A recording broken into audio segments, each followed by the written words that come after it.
Hey guys, Greg Medford Knife. This is our third time today shooting a video because our camera is acting wonky on us, so just bear with me a little bit. I'm a little scattered because I feel like if I repeat myself once, I'm being fake, and by the third time I'm being an actor, and I'm not really an actor, so follow along. I thought, I don't know if you guys have seen the room where we record much, but we're going to be doing our produced stuff that's got a little more of the product display items, display videos. We've got a nice solid place now with great lighting where we can do stills for the catalog, product shots for the website, and then also do video. As our new site comes up online in the next couple of weeks, we've had a couple of overlapping vacations, and someone being sick has kind of put a little cog in the works, but hopefully everybody will be feeling better in the next couple of days and get this thing wrapped up. It's a pretty good sized project. When the website launches, it's going to have the availability to buy some of our new products where there's no photos yet, and it's just because it's a huge project getting all the pictures taken and all worked out. So you guys just have to, we'll have it like under construction. You'll have to bear with us. Please forgive our dust. You'll have to forgive our dust a little bit. So let's leave here now. As time goes on, Anthony wants me to stop doing this kind of bootleggy background type video play. But we're not actually going to do that. I'm going to keep this back channel open because I feel like it's a really good way to directly communicate with everybody. Let's go through my office and get out of here.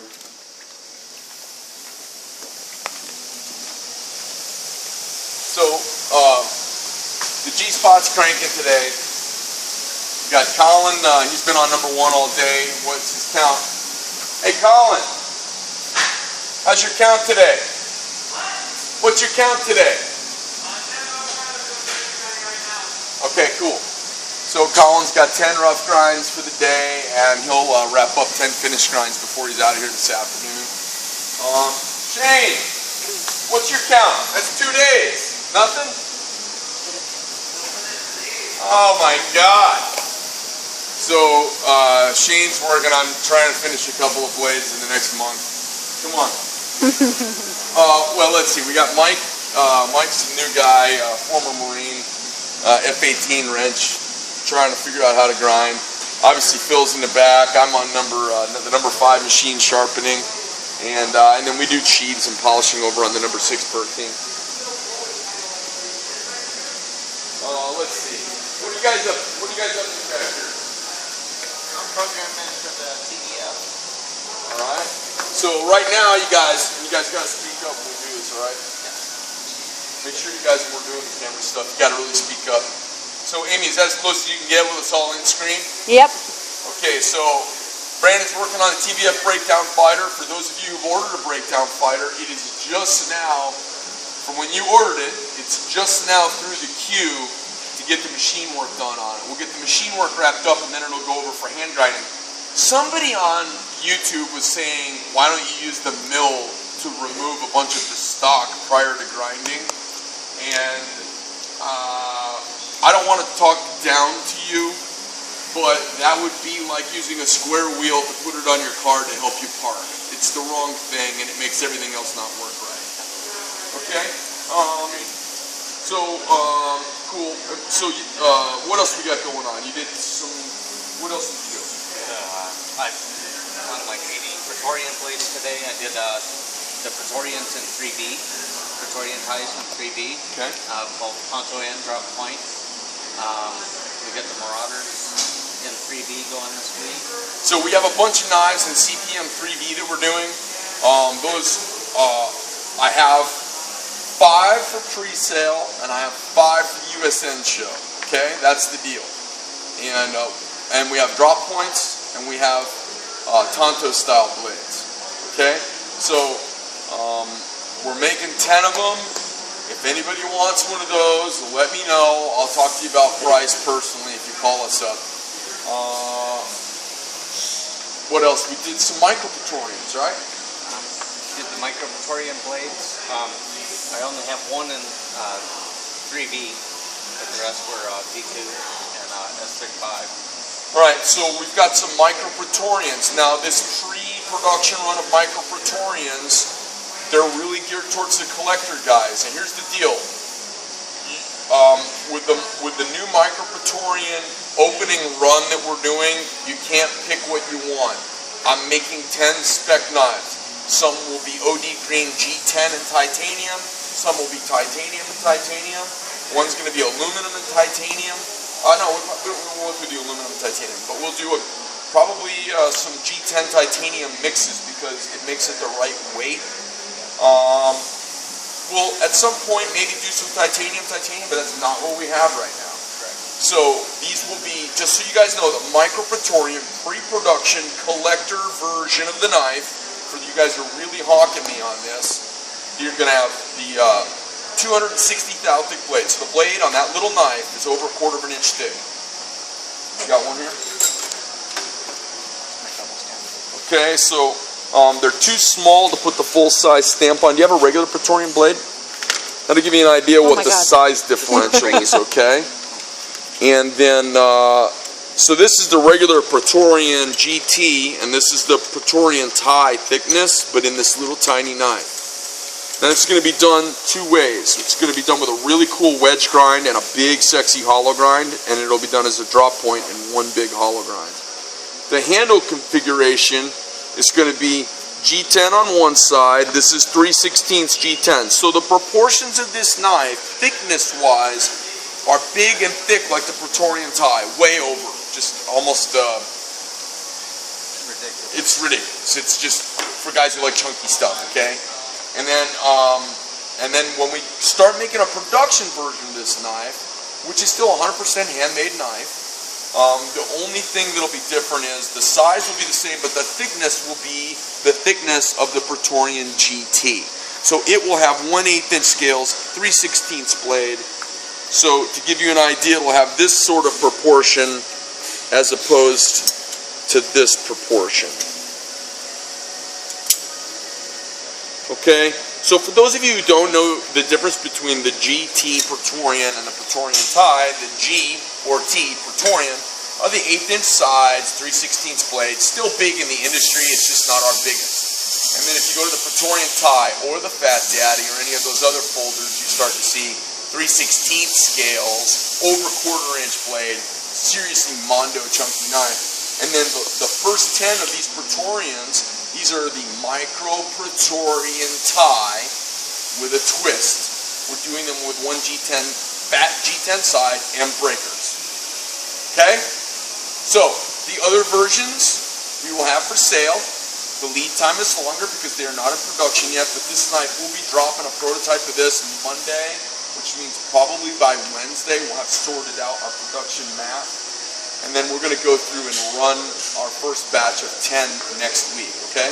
So there's some cool stuff going on. So that is the Micro Praetorian Ti with a G10. Now you guys have seen I've made 2 of these before, and Mingo, you've got one on order. A really cool Praetorian Ti with one G10 side. So I'm pretty sure that's what it is, isn't it, Ames? I didn't think he had G10, but I could be wrong. All right, Mingo, I could be wrong, but there's a shout out to you anyways, man. Your knife is... it's in process. What are you working on, new guy? Just facing? How are they? These are supposed to be 190.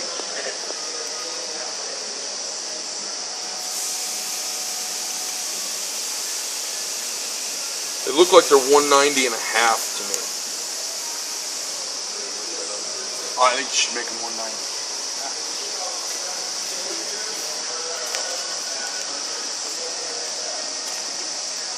Alright, you guys, a bunch of you have been hawking me about these knives. These are going out to JB Tactical up in Canada. Darnell, here they are. You've been waiting for them. We just finished them today. Robert did a really nice batch of these for you guys. You know, I sharpened these last night. They're just cool knives. They're chunky. Yeah, these are just great knives. They've got nice detent. They're really good, you know, pre-broken in knives. All of them, let's take a look here. All of them, I'm going to say, are around 10% lockup. Yeah, all these have got really nice early lockup. They They look like a formation of airplanes. All of these have the full machined clip on them.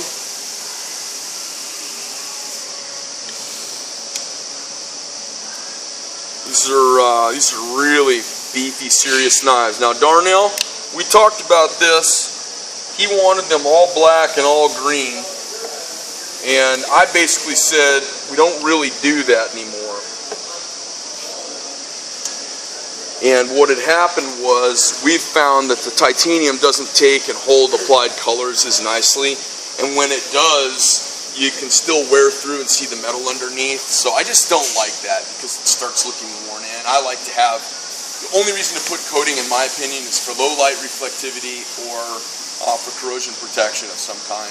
Titanium really doesn't need corrosion protection, so to put the coatings on it, I'm not like thrilled with. We did them on these because these were started. Darnell got one of the first batches of these. Now, I had told him at one point we would only do them all flat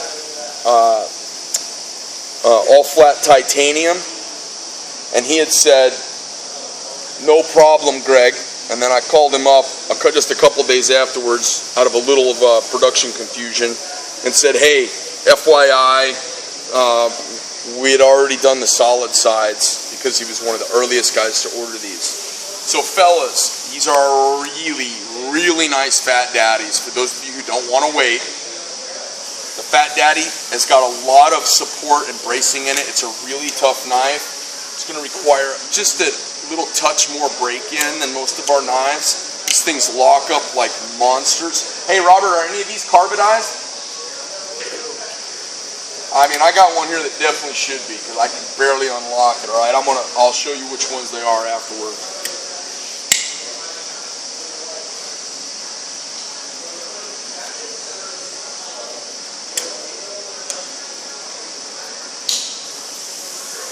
Guys, these are all really, really nice knives.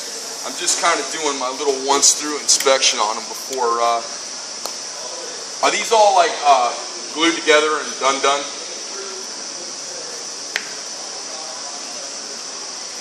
Okay, they center up. You know, Robert's making the best folders we've ever had coming out. These guys, they center up collector centered. These knives are fucking gorgeous. I hope you guys really like them. Darnell is a great customer up there at JB Tactical, and Darnell, I hope everybody loves these and you move them real quick, because you know we can make more for you. They'll be packed up and en route tomorrow. They'll be out by close of business tomorrow, so you have them, you know, by the time Canadian Customs does its shakedown on you, so you guys can have your health care. You'll be able to sell these 6. I hope you guys dig them. They're really, really nice knives. Come on up here, let's see what else is going on. Oh, hey, Greg, just a shout out to the rotor head doctor, Greg Coker. Your blades, these blades that we're doing, these Damascus blades from your adventure, they are actually in process now, all getting ready to happen. So they've all been scored and inked and annealed and machined, and we've got all the new detents put in them for the final Night Stalker design. They're in sweet condition. I wish I had. Oh, hey, come here, you guys. Roxanne, run over to Brandon and get the 2 sides for the Micro Praetorian. Hey, Brandon, hand Roxanne the Micro Praetorian pieces, would you? Guys, check this out. Here are 2 Micro Praetorian. These are 260 thou thick blades. This is the drop point, and this is the wedge grind. So this has got a really shallow, heavy-duty wedge grind, big, deep hollow grind. These are going to be awesome little pocket knives, you guys. Roxanne's got the pieces here for them. So you can imagine about that size. And these are going to come with little breakers, guys.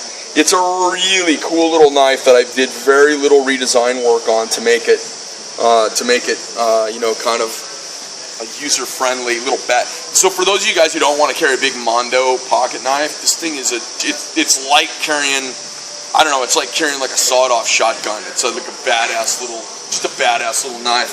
So we've got a couple of these for our prototypes. The prototypes will hit the press on Monday, but we'll have these knocked up in the next couple days. Roxy, go ahead and bring these back over to Brandon, please, sweetheart. Thank you. We also have, guys, have got some see-through micro Praetorians, which I think are going to be really cool. It takes a little weight out of the blade, and you still get the benefit of using that as a thumb catch to open and close the blade, which I think will be really neat. We did that in kind of juxtaposition to the normal Fuller line.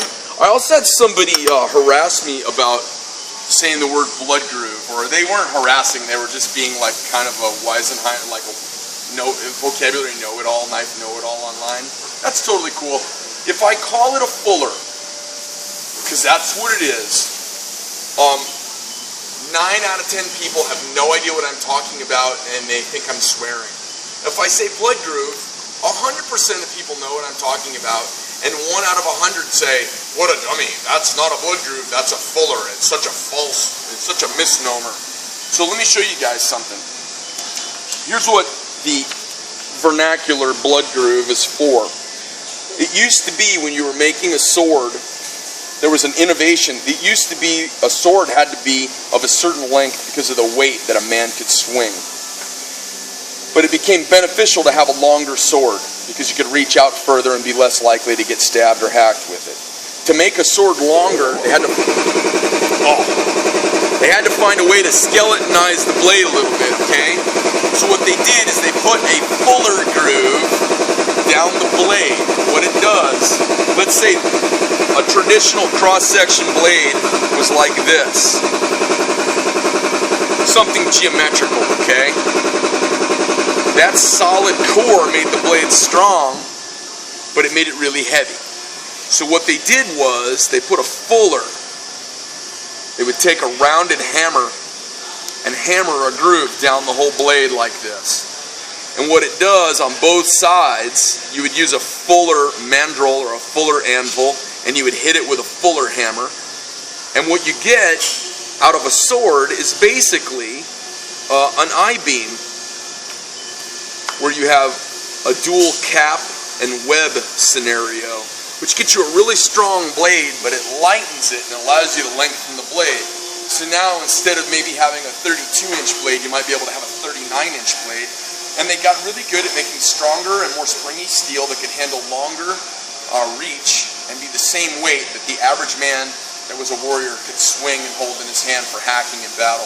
So it is technically a Fuller groove, but if I call it a Fuller groove, most people don't know what I'm talking about. So I just say blood groove because it's kind of ubiquitous in the industry and most people at least know the vernacular blood groove. But contrary to popular opinion, you don't need a blood groove on a knife because it doesn't come from the samurai sword, because when you stick a sword in somebody, it creates suction and you can't pull it out. I've heard all kinds of crazy stuff. People email me to tell me why there are blood grooves on knives and swords. That's all crazy talk. It's I-beam construction done, starting in about, really it was done all the way back to the 12th century. Come on. Robert's dragging ass today. He couldn't go to a corporate meeting we had last night. He missed out. He missed out. But since he couldn't make the meeting, that's all right. He's forgiven because he's here working today. So he's on NyQuil and DayQuil and Marine quill and all kinds of stuff. When Marines get a sniffle, they get on all kinds of quills. And he's at one of our new tables, cranking away at the workstation. You guys, we have these tables made for us. Check it out. They've got our logo in the side of them. It's got a tilt top with an inspection light, power band. You put your feet up on them underneath. They're really nice. How do you like working at this table, by the way? Really nice. A lot of stuff right at your fingertips. Yeah. So I thought it would increase ergonomics a bunch. Definitely. It also gets the work kind of up in your face instead of like looking straight down all day. So you like it? I love it. All right, good. I'm glad you like it. All right, well, quit lollygagging around. Back to work. So anyways, you guys, we had, today was Thursday thank you, so my mom came in and she and I cooked omelets for everybody, omelets to order. That was kind of nice. Did you guys like the omelets today? Yeah. You like the omelets today? Nobody cares. Like, what omelets? They were great. Thanks, Brandon liked his. And Julian had the biggest omelet ever. Did you see that omelet he ate? I know, it was bigger than his stomach. I know. Literally, he couldn't I told my mom, I said, that's an omelet for a child. The thing was literally like that big. Anyway. He couldn't finish, and he eats more than I do. He's like, Yeah, sorry. I saw him at one point, he was tapping out. He was like, no mas, no mas. Exactly. Come on, you guys. When you work like a man, you eat like a man. So anyways, a lot of ambient noise out there. I know it's probably hard for you guys to hear me, but if you care what we're doing, you don't mind turning the volume up and listening to the man sounds of a knife shop in full kick and effect. Amy's doing a killer job up here. I know a lot of you have had such good experience working with her, so we finally hit our groove up in the front office. You know, it's one of those things, you go on a journey looking for something, and it was right before your nose all the time. Roxy, what are you doing? You waiting for Phil? Roxy has got a crush on Phil out on the floor. Now, I love my daughter, and of course she's too young for Phil and all that.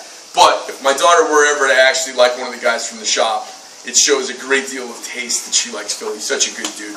So anyways, it's funny. She showed up yesterday. She's making this motions like she's gut punching me on the other side of the camera right now.